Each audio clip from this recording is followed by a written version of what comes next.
तो कैसे हो मेरे दोस्तों। तो आज मैं एक्सप्लेन करने वाला हूँ घोस्ट बस्टर। तो बिना किसी देरी के चलते हैं सीधा वीडियो की तरफ। तो कहानी की शुरुआत होती है 1904 न्यूयॉर्क में, जहाँ पर हम कुछ पुलिस ऑफिसर को देख पाते हैं एक बिल्डिंग के अंदर जाता हुआ, क्योंकि उनको खबर मिली थी कि इस बिल्डिंग के अंदर एक घोस्ट यानी कि भूत रहा करता है। जब वो ऑफिसर दरवाजा खोलने की कोशिश कर ही रहे होते हैं, दरवाजा इतना ठंडा होता है कि उस ऑफिसर का हाथ ही चिपक जाता है। अब जैसे तैसे ऑफिसर का हाथ निकालते हैं, जिसके बाद में दरवाजा तोड़कर जैसे ही अंदर जाते हैं, वे सभी बिल्कुल हैरान रह जाते हैं, क्योंकि उस रूम के अंदर जितने भी लोग मौजूद थे वे सभी जमे हुए थे, वो भी 20 जुलाई के महीने में, सिवाय एक कवच पहनी महिला को छोड़कर, जिसके हाथ में एक लोहे की बॉल होती है और वह मूवमेंट कर रही थी। जब ऑफिसर की नजर उस पर पड़ती है तो वो जैसे उस बॉल को टच करते हैं, तभी वहाँ पर जितने भी लोग मौजूद थे जमे हुए, वे सभी एक के बाद एक मरने लग जाते हैं। और देखते देखते हम उस बॉल के अंदर हम दो आंखों को देख पाते हैं, और वे आंखें किसी और की नहीं बल्कि घोस्ट की होती है। जिसके बाद में सीन शिफ्ट होता है 40 साल बाद, जहाँ पर हम एक घोस्ट बस्टर की टीम को देख पाते हैं, जो कि भूतों को पकड़ने का काम किया करती थी, जिनमें नाम होता है फोबिन, जो एक नाबालिग बच्ची होती है। क्वांटम फिजिक्स के बारे में काफी अच्छी नॉलेज होती है। जिसके बाद में आता है उसका भाई ट्रेविस, जो कि 18 साल का होता है, और उसका ड्रीम होता है घोस्ट बस्टर की 10 क्विंटल की कार को चलाना। जिसके बाद में कैलिन, जो फोबिस और ट्रेविस की मॉम होती है, और उनकी लव मैरिज हुई थी। कैलिन का हस्बैंड जो एक साइंटिस्ट भी होता है। यह लोग अपने कार से कहीं पर जा रहे होते हैं एक घोस्ट को पकड़ने के लिए। तभी उनके कार के सामने एक बहुत बड़ा घोस्ट आ जाता है, जो बिल्कुल ड्रैगन जैसा ही दिख रहा था। कैलिन का हस्बैंड उस घोस्ट के पीछे अपनी कार को लगा देता है। तभी फोबिन अपनी कार से बाहर निकलकर अपने लेजर गन की मदद से उस घोस्ट को पकड़ने की कोशिश करती है, लेकिन वह उसको पकड़ नहीं पाती। यह देखकर ट्रेविस उस गैजेट को बाहर निकालता है, उसको पकड़ने लगता है, लेकिन वह उसकी रेंज से बाहर हो जाता है। अब उन दोनों को हारता हुआ देखकर अब आती है इस गेम की असली खिलाड़ी, जो होती है उन दोनों की मोम। अपना ड्रोन निकालती है और उस घोस्ट का पीछा करने लग जाती है, जिसके बाद में आखिरकार उस घोस्ट को पकड़ने में कामयाब हो जाती है। लेकिन घोस्ट को पकड़ने के चक्कर में इन्होंने शहर में काफी तोड़फोड़ अफरा तफरी मचा दी होती है, जिसके चलते इन सभी को मेयर बुलाते हैं और इनको लास्ट मौका देते हैं, वरना इन सभी को फायर हाउस से निकाल दिया जाएगा। फायर हाउस जो कि घोस्ट बस्टर का हेड ऑफिस होता है, और वहीं पर ये घोस्ट बस्टर्स रहा करते हैं, जहाँ पर मेयर फोबिन की एज देखकर पूछता है उसकी उम्र, क्योंकि वह बच्ची जैसे लग रही थी। जहाँ पर फोबिन कहती है कि वह अभी 15 साल की है। यह सुनने के बाद मेयर कहते हैं कि हम बच्चों को पुलिस में भर्ती नहीं करवाते और ना ही फायर ब्रिगेड को, और लेकिन तुम तो घोस्ट बस्टर हो तो बिल्कुल भी नहीं। मेयर फोबिन को घोस्ट बस्टर की टीम से फायर करने को कहते हैं और उन सभी को लास्ट मौका देते हैं। अगर उनसे अब कोई भी गलती होती है तो उन सभी की गैजेट को जब्त कर लिया जाएगा और उनको फायर हाउस से निकाल दिया जाएगा। अब जिसके बाद में घोस्ट बस्टर की टीम अपने घर पे आ जाती, यानी कि फायर हाउस में, जहाँ पर ग्रेव उसी घोस्ट को, यानी कि जिसको इन्होंने पकड़ा था, अपने कंटेनमेंट यूनिट के सिलेंडर में डाल देते हैं, जो कि भूतों का जेल हुआ करता था। जैसे ही घोस्ट अंदर जाता है ग्रीन बत्ती हो जाती है। वहीं सीन शिफ्ट होता है दूसरी तरफ, जहाँ पर हम डॉक्टर रे और उसके चेले पॉडकास्ट को देख पाते हैं, जो काफी अजीबोगरीब सामान को खरीदा करते हैं, जिनमें घोस्ट ट्रैप होते हैं, और उन सभी चीजों को यह यूट्यूब पर लाइव दिखाया करते थे, जहाँ पर इनके पास में काफी सारी लंबी चौड़ी लाइन लगी हुई थी लोगों की, ताकि उन सामान के अंदर में जो उनके पूर्वज या फिर उनके परिवार वाले कैद होते हैं उनसे बात करने के लिए। कुछ टाइम बाद डॉक्टर रे के पास में फोबी आती है, क्योंकि डॉक्टर रे ने फोबी से मूड सिलाई मंगवाया होता है, जहाँ पर डॉक्टर रे कहते हैं कि उसको नीचे रख दो। वहीं पर फोबी अपने दोस्त पॉडकास्ट से मिलती है, जहाँ पर फोबी देखती है कि वहीं पर एक क्यूट लिटिल घोस्ट फोबी की तरफ आ रहा होता है। तभी पॉडकास्ट उसको मारने लग जाता है और बताता है कि इसको डॉक्टर रे ने समर विलेज से पकड़ के लाया था और अब इनकी तादाद बढ़ती जा रही है। तभी डॉक्टर रे के पास में एक आदमी आता है नादीम, जो कि अपने ग्रैंड मदर की पुराने सामान को बेचने आया होता है, जहाँ पर हम उसकी बॉल को देख पाते हैं, और यह बॉल वैसे दिख रही थी ना जो हमने मूवी के शुरुआत में देखी थी, जिसको देखते ही डॉक्टर रे बोलते हैं कि इस तरह की पीतल की चीजों को बुरी आत्माओं को कैद करने के काम आते हैं। जिसके बाद में उसकी पीके रीडिंग, यानी कि साइकोकाइनेटिक एनर्जी चेक करने पर उसमें इतना टेलीकाइनेटिक एनर्जी होती है कि उसका पीके ही मीटर ही खराब हो जाती है और भूकंप आ जाता है, चारों तरफ सामान हिलने लग जाती है और बर्फ जमने लग जाती है। वेल इसी बीच हम कोई इनविजुअल फोर्स को फायर हाउस के कंटेनमेंट यूनिट की तरफ जाता हुआ देख पाते हैं और वह उसको खराब कर देता है।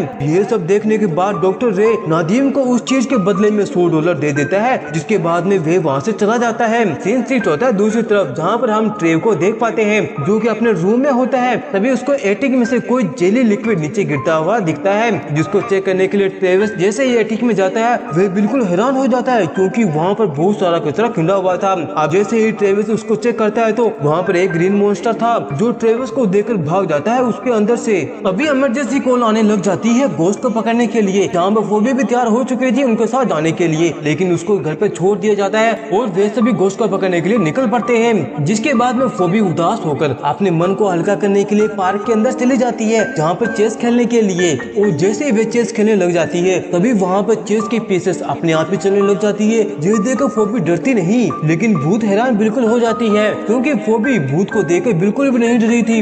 लेकिन उस घोस्ट को क्या पता कि फोबी एक घोस्ट बस्टर है, वरना कोई दूसरा होता तो पेंट में ही भर देता। खैर यहाँ पर दोनों बातचीत करते करते चेस को खेलने लग जाते हैं और इनकी दोस्ती भी हो चुकी थी। यहाँ पर इस भूत का नाम होता है मेलोनी जो आग में जलकर मारी गई थी। यहाँ पर घोस्ट मेलोनी ने फोबी को 2-2 बार चेकमेट कर दिया था, तो देखकर फोबी हैरान हो जाती है एक घोस्ट इतना अच्छा कैसे खेल लेती है। अब जिसके बाद में सीन शिफ्ट होता है नेक्स्ट डे, जहाँ पर हम घोस्ट बस्टर के फाउंडर विंस्टन को देख पाते हैं जो कि फायर हाउस में आए होते हैं क्योंकि उस कंटेनमेंट यूनिट को ठीक करवाने के लिए जो पूरा भर चुका था। जहाँ पर लार्क जो कि एक घोस्ट बायोलॉजिस्ट होता है वो कंटेनमेंट यूनिट को चेक करने पर उसको पता चलता है कि यह कंटेनमेंट यूनिट 40 सालों से लगातार घोस्ट ट्रैप करने की वजह से ये बिल्कुल पूरी तरह भर चुका है। पर वो भी कहती है कि फिर तो हमको एक नया कंटेनमेंट यूनिट तैयार करना पड़ेगा जिसमें काफी टाइम लग सकता है। लेकिन यहाँ पर घोस्ट बस्टर का फाउंडर विंस्टन कहता है कि हमको ये पहले से ही पता था कि कंटेनमेंट यूनिट एक न एक दिन जरूर बढ़ेगा, इसलिए उन्होंने अपना एक पैरानॉर्मल रिसर्च सेंटर बनाया होता है जिसके बारे में घोस्ट बस्टर की टीम को बिल्कुल भी नहीं पता था। यह सुनने के बाद में सभी बिल्कुल हैरान हो जाते हैं। दरअसल घोस्ट बस्टर को पकड़ने के लिए प्रोटॉन की बैरियर का यूज किया जाता था। इस कॉम्प्लेक्स में काफी सारे घोस्ट रहा करते थे जिनमें से एक होता है छोटा नेवला जो कि काफी डेंजरस होता है। वे किसी भी सामान के अंदर घुस कर उसको कंट्रोल कर सकता था। दरअसल यहाँ पर जितने भी सामान पड़े हुए थे वे सभी भूतिया थे। दरअसल जब भी किसी बंदे का एक्सीडेंट होता है तो वह अपने प्यारे सामान के अंदर उसके अंदर समा जाता है। यहाँ पर इनके पास में एक गैजेट भी होता है, किसी भी वस्तु के अंदर आत्मा को बाहर निकाला जा सकता था। अब यह प्रोसेस जैसे ही किया जाता है जिसको फोबी बिल्कुल गौर से देख रही थी और कहती है कि क्या आपने कभी इस मशीन को इंसानों पे यूज किया है? जिस पर घोस्ट बस्टर के बायोलॉजिस्ट कहते हैं कि नहीं, अभी तक तो नहीं। अब उस घोस्ट को एक न्यू कंटेनर यूनिट में डाल दिया जाता है जो कि इतना बड़ा होता है कि उसके अंदर पूरी यूएस से समा जाए। तभी यहाँ पर डॉक्टर रे पहुंच जाते हैं जो उसी बुल को लेके आते हैं जिसने उसकी पीके मीटर को खराब कर दिया था। हम यहाँ पर कह सकते हैं कि यहाँ पर जितने भी भूतिया सामान पड़ा हुआ है वो सभी उनको डॉक्टर रे ही लाके देता होगा। सभी घोस्ट बस्टर के यहाँ से जाने के बाद में लार्स और लकी उसी बोर्ड के अंदर में से घोस्ट को निकालने की कोशिश करने लग जाते हैं, लेकिन तभी उनके सिस्टम में कोई दिक्कत आ जाती है जिसकी मदद से पूरी कंटेनमेंट यूनिट की लाइट चली जाती है और प्रोटॉन बैरियर भी खराब हो जाता है जिसकी वजह से अब घोस्ट बाहर आने लग जाते हैं। तभी लार्स सिस्टम को सही कर देता है और घोस्ट को फिर से ट्रैप कर देता है, जब जाकर उनकी जान में जान आती है। अब जिसके बाद में उस बॉल को जैसे ही उस मशीन से निकाला जाता है तभी लार्स का हाथ फ्रीज होने लग जाता है और वह बॉल नीचे गिर जाती है। अब जिसके चारों तरफ बर्फ जमने लग जाती है। वहीं पर हम देख पाते हैं कि पूरा का पूरा शहर बर्फ की चादरों से ढका जा रहा था। साथ ही साथ घोस्ट बस्टर का ट्रैप कंटेनमेंट यूनिट भी खराब हो जाता है। वहीं घोस्ट सीधा पहुंच जाता है मेलोनी के पास में और उसका दिमाग कंट्रोल करके उसे बोलता है कि उस बोल के अंदर में से घोस्ट को आजाद करना होगा, के बदले में वह मेलोनी को उसके मॉम डैड से मिलवा देगा जो कि दूसरी दुनिया में है और मेलोनी इस दुनिया में फंसी हुई है, जिसको सुनते ही मेलोनी एग्री कर जाती है। वहीं लेब के अंदर हम लार्स को देख पाते हैं जो अपने बाकी साथियों को बुलाता है और उनको एक चीज दिखाता है उस बोल के बारे में। उस गोलों को जैसे ही घोस्ट के पास में लेके जाया जाता है तभी वहाँ पर क्यूट लिटिल घोस्ट उस बोल को देखते ही उसकी तरफ अट्रैक्ट होने लग जाते हैं, मानो कि वह बोल उसका माइंड कंट्रोल कर रहा हो। इसी बीच हम नेवले घोस्ट को देख पाते हैं जो कि अपने चेंबर से बाहर निकल चुका था और उसके बारे में किसी को भी पता नहीं चलता। के बाद लार्स, लूसी और ट्रेव ये सभी पहुंच जाते हैं उसी आदमी के पास यानी कि नदीम के पास में जिसने उस गोले को प्रोफेसर को बेचा था। यहाँ पर जैसे ही नदीम उन सभी को देखता है वह बिल्कुल हैरान हो जाता है और बोलता है कि मैंने पैसे खर्च कर दिए हैं, अब उसके पास में कोई भी पैसे नहीं है। तभी ट्रेविस कहता है कि हम पैसे वैसे लेने नहीं आए हैं, हमको उस बोर्ड के बारे में कुछ जानकारी चाहिए थी। अब यह सुनने के बाद में नादिम उन सभी को अंदर लेके आ जाता है और अपनी दादी के खुफिया कमरे में लेके चला जाता है।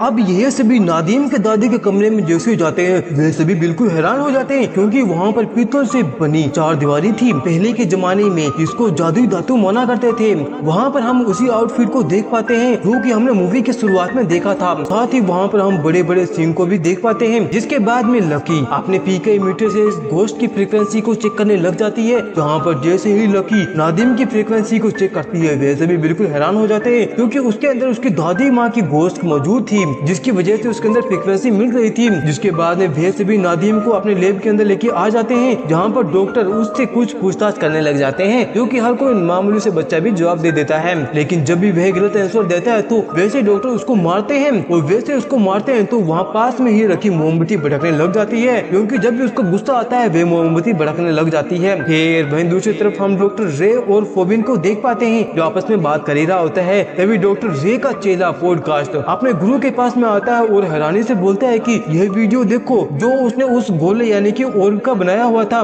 उस वीडियो के अंदर कोई अजीब सी लैंग्वेज सुनाई दे रही थी, जिसको सुनते ही डॉक्टर रे बोलते हैं कि यह लैंग्वेज संस्कृत भाषा से भी पुरानी भाषा है, अब इस लैंग्वेज को समझने में हमारी सिर्फ एक ही आदमी मदद कर सकता है। अब जिसके बाद में वो तीनों एक लाइब्रेरी के अंदर पहुंच जाते हैं, जहाँ पर उसका दोस्त मौजूद था, जहाँ पर डॉक्टर रे अपने दोस्त को वह वीडियो दिखाता है और कहता है कि इस वीडियो के अंदर कोई लैंग्वेज है, क्या तुम उस लैंग्वेज को पहचान सकते हो। साथ ही साथ यहाँ पर बातों ही बातों में डॉक्टर रे उस बोल के बारे में बता देता है, जिसको सुनते ही डॉक्टर रे का दोस्त उसको फौरन बेसमेंट के अंदर लेके जाता है और वहाँ पर एक बहुत बड़ी किताब को खोलता है और उन सभी को बताता है कि इस बोल को आखिरी बार जब देखा गया था उस टाइम में ना ही कोई इसकी फोटो थी और ना ही कोई पेंटिंग, बस इसको पत्थरों पर तराशा गया था। और इस ओर्ब के अंदर एक प्रेत आत्मा रहा करती है जिसका नाम है ग्राका। वेल यहाँ पर वे इन सभी को कहानी सुनाने लग जाता है कि 4000 साल पहले एक राजा हुआ करता था जिसने ग्राका की मदद की, जिसके बदले में ग्राका ने उसकी मदद की और सेंट्रल एरिया पर कब्जा करने में मदद की। लेकिन उस राजा को ग्राका पर डाउट होने लगा कि वे उसके खिलाफ कोई साजिश कर रहा है, इसलिए वे ग्राका को खत्म करने का फैसला किया और वह उसकी दोनों सींग को उखाड़ कर अलग कर दिया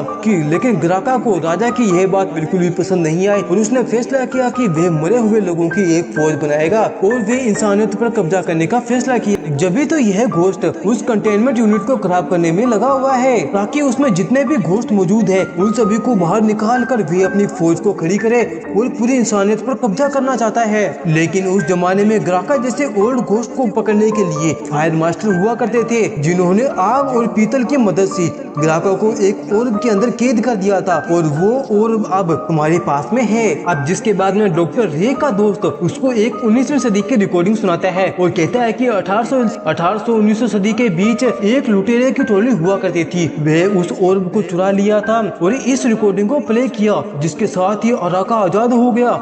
जिसके बाद न्यूयॉर्क सिटी में कुछ ऐसा घटा कि एक रूम में लोगों की बड़ी सभा हो रही थी, तभी वहाँ पर वे सभी जम गए, वो भी 20 जुलाई के महीने में। अब यह कहानी सुना ही रहा होता है तभी वहाँ पर घोस्ट नेवला आ जाता है जो उस मंत्र को चुराकर फांसी भाग जाता है ताकि वह ग्राका को आजाद कर सके। को पकड़ने की काफी कोशिश की जाती है लेकिन वह उनके हाथ में नहीं आता। इसी बीच डॉक्टर रे के दोस्त को एक घोस्ट दिखाई देता है, वे उस पर हमला करने वाला लेकिन वह बचकर वहाँ से भाग जाता है और सीधा बाहर आ जाता है, जहाँ पर वे सभी एक लोयन स्टेचू के पास में आ जाता है क्योंकि वहीं पर वह टेप रखी हुई थी। अभी वहाँ पर स्टेचू जिंदा हो जाती है जो लोयन की थी और वो डॉक्टर रे पर हमला करके उसे जान से मारने वाला था, लेकिन उससे पहले वह मार पाती। तभी वहाँ पर फोबिन अपने लेजर गन को चला देती है और उस घोस्ट को कैद कर लेती है। घोस्ट नेवला वहाँ से भाग चुका था और इसी बीच वह टेप भी खराब हो चुकी थी। के बाद में मेयर घोस्ट बस्टर के फायर हाउस को बंद कर देती है और उनके सारे पैक्स गैजेट को जब्त कर लिया जाता है क्योंकि उन्होंने उसको आखिरी मौका दिया हुआ था कि अब उनसे कोई गलती होती है तो उनके फायर हाउस को बंद कर दिया जाएगा। जिसके बाद में सभी घोस्ट बस्टर अपनी आखिरी रात उस फायर हाउस में बिताते हैं, जहाँ पर सभी अपना बैग पैक करने लग जाते हैं। वहीं पर हम फोबिन को देख पाते हैं जो नाराज होकर अपने रूम में चली जाती है क्योंकि ये सब जो भी हुआ उसी के कारण हुआ था। अब फोबिन को मनाने के लिए उसके डैड उसके रूम के बाहर आते हैं और उसको मनाने की काफी कोशिश करते हैं, लेकिन वह वह गेट वगैरह नहीं खोलती। लेकिन उसको क्या पता था उसकी बेटी अंदर है ही नहीं। वह तो अपनी घोस्ट फ्रेंड मेलोनी के साथ में बाहर जा रही थी। वह उसी लैब की तरफ जा रही थी जहाँ पर वह गैजेट रखा हुआ है जिससे वह अपनी आत्माओं को अलग कर सकती है। जहाँ पर फोबिन पूछती है कि घोस्ट बनने के बाद में कैसा फील होता है, वे क्या क्या कर सकती है, और यह सभी फील करने के लिए वे वहाँ पर जाना चाहती है। जिस पर उसकी फ्रेंड उसको मना करने की काफी कोशिश करती है लेकिन वह नहीं मानती। वहाँ पहुँचने के बाद में वह 2 मिनट का टाइमर लगाकर खुद उस मशीन के अंदर बैठ जाती है और देखते देखते फोबिन की आत्मा अपनी बॉडी से अलग हो जाती है और अब वो भी एक घोस्ट बन चुकी थी। अब घोस्ट बनने के बाद में फोबिन की घोस्ट फ्रेंड मेलोनी फोबिन से माफी मांगती हुई वहाँ पर ग्राका को बुला लेती है और ग्राका फोबी को रजिस्ट कर लेता है क्योंकि अब वह एक आत्मा बन चुकी थी। तभी फोबी वह मंत्र पढ़ने लग जाती है कि ग्राका आजाद हो सकता था। उसी वक्त 2 मिनट पूरे हो जाते हैं और फोबी अपने बॉडी में वापस आ चुकी थी। लेकिन अब तक ग्राका आजाद हो चुका था। अब ग्राका फोबी को मारने वाला होता है लेकिन तभी वहाँ पर लकी आ जाती है और वे ग्राका पर अपने लेजर गन से अटैक करने लग जाती है। लेकिन ग्राका पर उस लेजर गन का कोई भी असर नहीं होता है। जिसके बाद में यहाँ से सीन शिफ्ट होता है और हम ग्राका को देख पाते हैं जो पहुंच जाता नादीम के घर पे, जिसकी ग्रैंड मदर एक फायर मास्टर हुआ करती थी और वहीं पर वह जाकर अपने दोनों सिंह को ले लेता है जिससे कि उसकी पावर डबल हो जाए। अब जिसके बाद में ग्राका को जैसे ही पावर मिलती है वह पूरी दुनिया को तबाह करने लग जाता है। वहीं पे फोबी पहुंच चुकी थी फायर हाउस में जहां पर पॉडकास्ट अपने फायर मास्टर के कारनामे को दिखाता है जो कि अपने उंगली की मदद से आग को कंट्रोल कर सकता था। वहीं बाहर काली घटाएं छा चुकी थी जहां पर अंदर फोबिन डॉक्टर रे को वे सभी बातें बता देती है जो कि उसने लैब के अंदर किया था। साथ ही वे कहती है कि ग्राका बाकी घोस्टों से अलग है। के बाद में फोबी अपने एक पेक को बनाने लग जाती है जो कि होती है ग्रास से, क्योंकि पुराने जमाने में ग्राका को कैद करने के लिए ग्रास का यूज किया गया था। वहीं पर बाकी के घोस्ट बस्टर अपने अपने पोजीशन को ले लेते हैं जहाँ पर ग्राका अपने कहर से पूरी दुनिया में तबाह ला चुका था। तभी फायर हाउस का गेट अपने आप ही टूट जाता है और घोस्ट नेवला अंदर आ चुका था जो कि कार को अपने कंट्रोल में कर लेता है और उन सभी को मारने की कोशिश करता है। लेकिन वे सभी बच जाते हैं और उस नेवले को पकड़ने की कोशिश करते हैं जहाँ पर वे उसको जैसे ही पकड़ते हैं लेकिन वे उसको भी कंट्रोल कर लेता है। जिसके बाद में वे ट्रेव को गन से मारने वाली होती है लेकिन तभी वहाँ पर फायर मास्टर पहुंच जाता है और ट्रेव को बचा लेता है। तभी देखते देखते वहाँ पर ग्राका आ जाता है और अंदर चला आता है और वह उन सभी को कुछ कर पाता। इतने में ही वहाँ पर फायर मास्टर पहुंच जाता है और अपना लाइटर को जलाने की कोशिश करता ताकि उसको पावर मिल जाए। लेकिन यहाँ पर लाइटर की गैस खत्म हो चुकी थी के चलते ग्राका उन सभी को बर्फ में बदल देता है। वहीं पर हम फोबिन को देख पाते हैं जिसकी घोस्ट फ्रेंड मेलोनी उससे आखिरी बार अलविदा कहती है। तभी देखते देखते सभी घोस्ट आजाद होने लग जाती है और पूरा शहर में फैल जाते हैं। वहीं पर फोबिन ऊपर आ जाती है और अपने लेजर गन से जो उसने हाल ही में बनाया था जिसकी मदद से वे घोस्ट को ट्रैप करने लग जाती है जहाँ पर दोनों के बीच में घमासान फाइट होती है और आखिरकार ग्राका फोबिन को जमाने में कामयाब हो जाता है। अब जैसे ही ग्राका फोबिन के घोस्ट को निकालने वाला होता है लेकिन उसी वक्त वहाँ पर फोबिन की घोस्ट फ्रेंड मलाका पहुंच जाती है और वहाँ पर माचिस की तिल्ली से आग जला देती है जिसकी मदद से फायर मास्टर को पावर मिल जाती है और अपने पावर की मदद से ग्राका पर हमला कर देता है। उसकी आग जलाने के कारण वहाँ पर सभी बंदे नॉर्मल हो जाते हैं और मौका पाकर फोबिन भी अपनी गन से उस पर हमला कर देती है। अब वहाँ पर सभी उसको संभाल ही रहते हैं। तभी वहाँ पर डॉक्टर रे को आइडिया आता है कि अगर हम कंटेनमेंट यूनिट को रिवर्स कर देंगे तो ये कंटेनमेंट यूनिट अपने आप को ही रिपेयर कर लेगी। जिसके बाद में वे सभी मिलकर कंटेनमेंट यूनिट को रिवर्स करने लग जाते हैं। जिसके बाद में जैसे ही कंटेनमेंट यूनिट की ग्रीन बत्ती होती है जिसके साथ इस होस्ट कंटेनमेंट यूनिट में फिर से आने लग जाते हैं और इसी के साथ ग्राका भी इस कंटेनमेंट यूनिट में फंस जाता है। इसी के साथ ग्राका का भी सफाया हो जाता है। जिसके बाद में सभी लोग घोस्ट बस्टर के इस काम से काफी ज्यादा खुश होते हैं। फिर मेयर भी वहाँ पर आते हैं और उनको फायर हाउस चालू करने की इजाजत दे देते हैं। अभी इनके पास में घोस्ट पकड़ने का टेंडर आ जाता है और वे वहाँ से चले जाते हैं और इसी के साथ ये प्यारी सी मूवी यहीं पर समाप्त हो जाती है। अब इस मूवी के पोस्ट क्रेडिट सीन में हमको दिखाया जाता है कि हम एक ड्राइवर को देख पाते हैं वह अपनी गाड़ी से उतरकर कोल्ड ड्रिंक लेने जैसे ही जाता है तभी हम देख पाते हैं कि क्यूट लिटिल घोस्ट को वह उस ट्रक में जाकर उसको कब्जा कर लेते हैं और उसको चलाने लग जाते हैं। और इसी के साथ ये प्यारी सी मूवी यहीं पर समाप्त हो जाती है। दोस्तों आपको ये मूवी कैसी लगी लाइक और कमेंट करके मुझे जरूर बताएं। जब तक मिलते हैं अगली वीडियो में, जब तक के लिए बाय बाय।